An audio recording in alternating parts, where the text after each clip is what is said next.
Once upon a time, there lived a beautiful girl called Cinderella.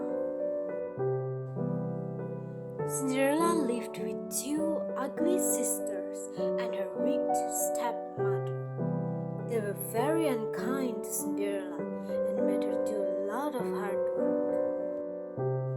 One day, an invitation came from the palace that invited everyone to the prince's ball. The wicked stepmother didn't allow Cinderella to go. The day of the ball arrived, and Cinderella was left at the house. "Do I wish I could go to the ball?" she said. Just then, a lovely old lady with a gold wand in her hand appeared in the room.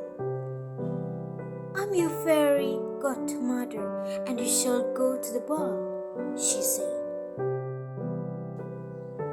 The fairy godmother asked Cinderella to find her a pumpkin, 6 mice, a rat, and 6 lizards.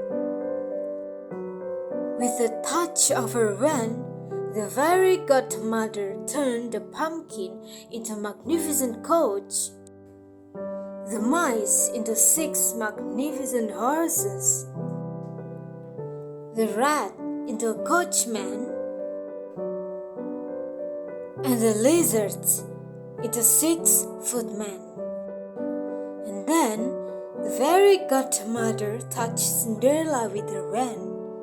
Cinderella's old dress turned into a beautiful gown, and on her feet were the prettiest glass slippers.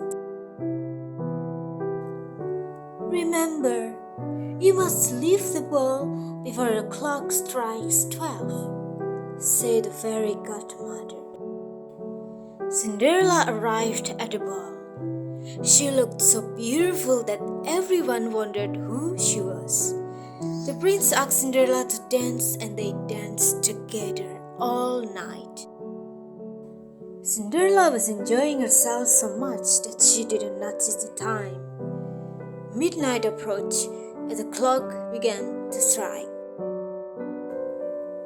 Cinderella ran out of the palace. As she ran down the stairs, one of her glass slippers fell off. The prince ran after her, but he was too late. He found her glass slipper on the steps. The next morning, the prince went from house to house with the glass slipper. At last, the prince came to Cinderella's house. The first ugly sister tried on the slipper, but her foot was too wide. And the second ugly sister tried on the slipper, but her foot was too long. "Please, may I try on the slipper?" asked Cinderella. The slipper fit perfectly. The prince asked Cinderella to marry him. They both lived happily ever after.